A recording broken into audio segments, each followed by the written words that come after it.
नमस्कार दोस्तों, स्वागत है आप सभी का फिर से एक नए वीडियो में। और नई वीडियो आने की खुशी में जल्दी से सब्सक्राइब कर दो टेक्निकल हिंडोला को। और अगर वीडियो अच्छी लगे तो वीडियो को लाइक और शेयर भी कर देना, क्योंकि आज की वीडियो बड़ी काम की होने वाली है। आज हम बात करेंगे इस वीडियो में रिफ्रेश रेट के बारे में। स्मार्टफोन्स के जो डिस्प्ले होते हैं उनका रिफ्रेश रेट क्या होता है। तो चलिए जल्दी शुरू करते हैं आज का ये इंटरेस्टिंग वीडियो। मैं हूं जगमोहन और आप देख रहे हैं टेक्निकल हिंडोला। तो दोस्तों, जब भी आप मार्केट में कोई स्मार्टफोन लेने जाते हैं, कोई मोबाइल परचेज करने जाते हैं, किसी भी कंपनी का लेने जाते हैं, तो आपको उसके स्पेसिफिकेशन आप चेक करते हैं। तो उसके अंदर डिस्प्ले के स्पेसिफिकेशन में लिखा होता है कि जो डिस्प्ले का जो रिफ्रेश रेट है वो इतना है, मतलब कि 60 हर्ट्ज है, 90 हर्ट्ज है या 120 हर्ट्ज है, ऐसा लिखा होता है। तो इस रिफ्रेश रेट का मतलब क्या है, क्या होता है रिफ्रेश रेट, ये क्यों लिखा होता है और इसके मतलब क्या मायने हैं, क्या नुकसान है, क्या फ़ायदे हैं। अगर आप 60 हर्ट्ज वाला ले लोगे तो क्या होगा, 90 वाला ले लोगे तो क्या होगा, 120 वाला ले लोगे तो क्या होगा। और अगर आप स्पेसिफिकेशंस चेक नहीं करते हैं फ़ोन लेने से पहले तो कर लिया करो भैया, आप ही का पैसा है, क्यों अपना पैसा ख़राब करना है। स्पेसिफिकेशंस चेक करके अगर आप फ़ोन लेंगे तो एक बेहतर फ़ोन आप ले पाएंगे। आप पहले से उसके स्पेसिफिकेशंस को समझ पाएंगे कि जिसके अंदर आप पैसा डाल रहे हैं, उसे खरीद रहे हैं, वो आप क्या चीज़ ले रहे हैं। तो चलिए हम बात करते हैं कि रिफ्रेश रेट जो होता है, डिस्प्ले के आगे जो लिखा होता है, ये क्या होता है। तो दोस्तों हम क्या करते हैं, हम एक मोबाइल ले लेते हैं। जैसे कि एक मोबाइल है, अब इसके अंदर ये फोटो डिस्प्ले हो रही है, ठीक है, ये फोटो डिस्प्ले हो रही है। अब आपको दूसरी फोटो देखनी है, आपने इसको स्वाइप करा ऐसे, आपकी दूसरी फोटो खुल के आएगी, ठीक है। तो दूसरी फोटो, इस फोटो को मिटाकर नई फोटो डिस्प्ले करने का जो टाइम है, जो ये ड्यूरेशन है, इसी को कहते हैं रिफ्रेश टाइम, ठीक है। अब ये मतलब कि कितनी जल्दी करेगा आपका डिस्प्ले जो है, कितनी जल्दी दिखाएगा। अगर हम पुराने ज़माने के फ़ोन की बात करें तो आपको याद होगा, आप डिस्प्ले करते थे, नेक्स्ट फोटो देखते थे तो उसके अंदर पहले पिक्सेल्स बने आते थे, कहीं से ब्लर फोटो आती थी, कहीं से साफ फोटो आती थी, और फिर थोड़ी मतलब 1 या 2 सेकंड के बाद वो खुल के पूरी आपके सामने आती थी। इसका मतलब क्या है, इसका मतलब ये है कि उन फ़ोन्स का रिफ्रेश रेट इतना अच्छा नहीं होता था, उन फ़ोन्स का रिफ्रेश रेट काफ़ी कम होता था। अब हमारे पास मार्केट में आजकल चल रहे हैं 60 हर्ट्ज वाले रिफ्रेश रेट भी चल रहे हैं, 90 चल रहे हैं, 120 चल रहे हैं और 120 से ऊपर भी अब आ चुके हैं। तो क्या होगा अगर हम 60 वार लेंगे, 90 वार लेंगे या 120 वार लेंगे। मान लीजिए आप 60 वार लेते हैं तो 60 वाले का क्या मतलब है, हर्ट्ज, वो होता है 60 हर्ट्ज, ठीक है। जो रिफ्रेश रेट आपका मेंशन होगा वो होगा 60 हर्ट्ज या 90 हर्ट्ज या फिर 120 हर्ट्ज। तो ये हर्ट्ज का मतलब क्या है, हर्ट्ज होती है इसकी यूनिट। जैसे कि आप बाजार में मान लीजिए चावल लेने जाते हैं, आप कहते हो जी भैया 2 किलो चावल दे दो, तो 2 किलो, किलो जो होगी उसकी यूनिट होगी ना, मतलब कि आपने क्वांटिटी कितनी ली, 2 किलो ली, किलो उसकी यूनिट होगी। तो यहाँ पर रिफ्रेश रेट की जो यूनिट है वो हर्ट्ज है। फ्रीक्वेंसी, इट इज़ फ्रीक्वेंसी, मतलब ये फ्रीक्वेंसी होती है कि कितनी जल्दी ये काम करेगा, कितनी फ्रीक्वेंटली ये काम करेगा, ठीक है। तो अगर आप 60 हर्ट्ज वाला लेते हैं तो इसका मतलब होता है कि आपके जो मोबाइल का डिस्प्ले है वो 1 सेकंड में 60 बार रिफ्रेश हो सकता है, ठीक है। अगर आप 90 हर्ट्ज वाला लेते हैं तो इसका मतलब है वो 1 सेकंड में 90 बार रिफ्रेश हो सकता है। और अगर आप 120 वाला लेते हैं तो इसका मतलब है वो 1 सेकंड में 120 टाइम्स जो है वो रिफ्रेश हो सकता है। अब होगा क्या, ठीक है, जैसे कि हम कोई मोबाइल लेते हैं, ठीक है, ये मोबाइल की स्क्रीन जो है हमारी दिख रही है, हमें नहीं दिख रहा है, लेकिन इसके अंदर बहुत छोटे छोटे पिक्सेल्स होते हैं, ऐसे लाइन लाइन लाइन लाइन करके छोटे छोटे पिक्सेल्स होते हैं इसके अंदर। अब रिफ्रेश होता कैसे है, आपने ये फोटो या इसके अंदर देख रहे हैं, आपको नेक्स्ट फोटो देखनी है, आपने कमांड दी, ऐसे स्वाइप करा कि भाई नेक्स्ट फोटो दिखाओ, मोबाइल जी हमको नेक्स्ट फोटो दिखाओ। तो नेक्स्ट फोटो दिखाने के लिए उसको ये पूरा डिस्प्ले जो है वो अपडेट करना पड़ेगा फ़ोन को। ये डिस्प्ले जो है रिफ्रेश होगा तभी आपको नई फोटो दिखाई देगी। तो यहाँ से लेके यहाँ तक ऐसे लाइन लाइन करके पूरे पिक्सेल्स होते हैं। तो ये अपडेट कैसे होता है, रिफ्रेश कैसे होता है, ये line wise top to bottom ये रिफ्रेश होता है। पहली लाइन जो है पिक्सेल्स की वो रिफ्रेश होगी, दूसरी, तीसरी, चौथी, पांचवी, और ये इतने कम टाइम में होता है, मतलब माइक्रो सेकंड्स में होता है कि हम इसको देख नहीं पाते। हमें ऐसा आभास नहीं होता कि ऐसी कोई पिक्सेल्स की लाइंस जो है वो अपडेट हो रही है या रिफ्रेश हो रही है। और जब ये सारे पिक्सेल्स, मोबाइल के सारे पिक्सल, मतलब टॉप से लेके बॉटम तक सारे पिक्सेल्स की लाइन जो रिफ्रेश हो जाती हैं, उसे हम कहेंगे कि हाँ जी हमारा डिस्प्ले एक बार रिफ्रेश हो गया। अब आप सोचिए कि इसकी जो एबिलिटी है, अगर 60 हर्ट्ज वाला डिस्प्ले है, इसकी एबिलिटी है 1 सेकंड में 60 बार रिफ्रेश होने की।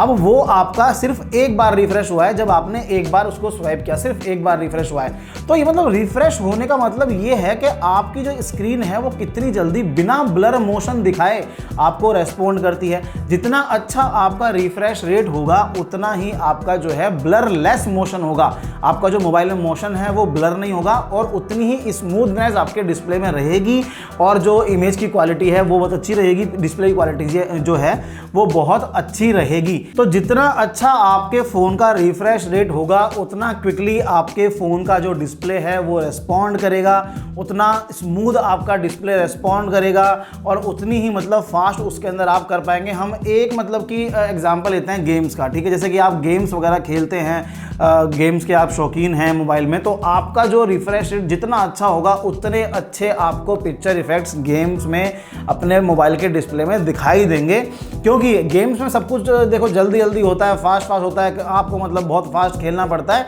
तो मतलब कि आपके डिस्प्ले को तुरंत मतलब विद इन माइक्रो सेकेंड जो है उसको रिफ्रेश होना चाहिए। तो जितना ज़्यादा आपका रिफ्रेश रेट होगा उतना जल्दी वो रिफ्रेश होगा और उतना ही आपको गेम में स्मूथ मोशन दिखाई देगा।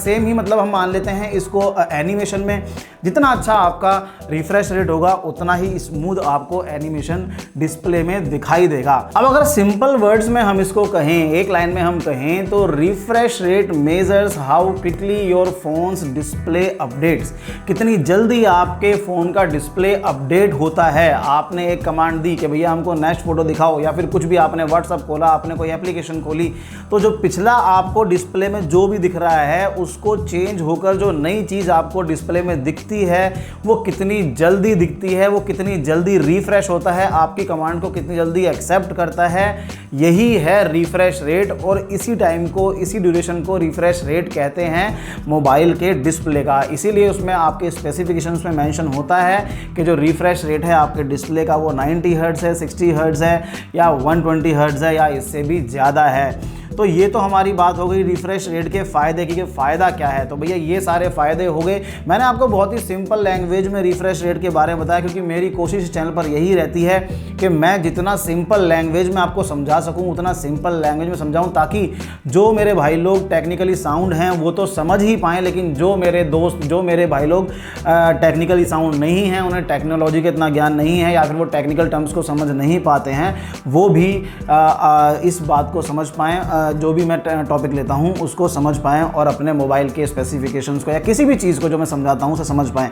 इसलिए सिंपल लैंग्वेज का मैं यूज़ करता हूं। सारे एग्जांपल मैंने सिंपल लिए हैं। अब हम बात करते हैं कि आखिर रिफ्रेश रेट का नुकसान क्या है। तो दोस्तों यहाँ जो मतलब मैंने जितना भी पढ़ा, देखा, लिखा, सोचा, जितनी भी रिसर्च की, मुझे एक ही इसका नुकसान दिखता है और वो नुकसान मुझे इसका ये दिखता है कि जो रिफ्रेश रेट अगर आपका ज़्यादा होगा तो आपका डिस्प्ले जो है वो मोर पावर कंजप्शन करेगा। देखिए मतलब सिंपल सी बात है भाई, एक डिस्प्ले है वो 1 सेकंड में 60 बार रिफ्रेश होता है, दूसरा है वो 90 बार होता है, तीसरा है वो 120 बार होता है। तो डेफिनेट सी बात है जो ज़्यादा रिफ्रेश रेट है जिसका, वो पावर तो ज़्यादा कंज्यूम करेगा ही, क्योंकि वो काम भी ज़्यादा कर रहा है। 60 वाले से ज़्यादा होगा 90, जो 90 हर्ट्ज़ वाला रिफ्रेश रेट वाला फ़ोन है उसमें पावर कंजप्शन ज़्यादा होगा 60 वाले से, और जो 120 वाला है उसमें ज़्यादा होगा 90 वाले से। तो ये मेरे को मतलब इसका एक डिसएडवांटेज दिखा जो पावर कंजप्शन वाला है। इसके अलावा कोई नहीं। इसके लिए भी मतलब काफ़ी कंपनीज़ ने मतलब जो है तोड़ इसका निकाल दिया है, जैसे कि ऑटो रिफ्रेश रेट का कर दिया है कि आप ऑटोमेटिक करते हैं तो वो अकॉर्डिंग टू द मतलब नीड्स, तो जो ज़रूरत है फ़ोन की उसके अकॉर्डिंग वो रिफ्रेश रेट जो है उसको एडजस्ट कर लेता है। मतलब कि मान लीजिए आप हाई एंड कोई गेम खेल रहे हैं तो वो 120 कर देगा रिफ्रेश रेट को, अगर आप नॉर्मली पिक्चर्स देख रहे हैं तो वो 60 कर देगा रिफ्रेश रेट को। तो ऐसे फ़ोन्स भी मतलब मार्केट में हैं, या फिर मतलब मैनुअली भी आजकल सेटिंग आ गई है कि आप मैनुअली भी सिलेक्ट कर सकते हैं कि आपको अपने डिस्प्ले का रिफ्रेश रेट 60 रखना है, 90 रखना है, 120 रखना है। ऐसा भी काफ़ी फ़ोनों में मैंने देखा है कि इस तरह की सेटिंग भी आ गई है। तो टेक्नोलॉजी बहुत आगे पहुँच चुकी है। तो दोस्तों यही था रिफ्रेश रेट के बारे में। अगर इसके बारे में आपको कुछ भी मतलब अगर कोई कन्फ्यूज़न है या कोई मतलब डाउट है तो आप मुझे कमेंट बॉक्स में कमेंट करके पूछ सकते हैं, मैं उसका जवाब आपको जल्दी दूंगा। और आप मुझसे मेरे इंस्टाग्राम पर भी आप मुझसे कांटेक्ट कर सकते हैं, डायरेक्ट मैसेज कर सकते हैं। टेक्निकल हिंडोला मेरा इंस्टाग्राम का अकाउंट है। ठीक है दोस्तों, आज के लिए बस इतना ही। जल्द मुलाकात करेंगे एक नए वीडियो में, तब तक के लिए नमस्कार, जय हिंद, जय भारत।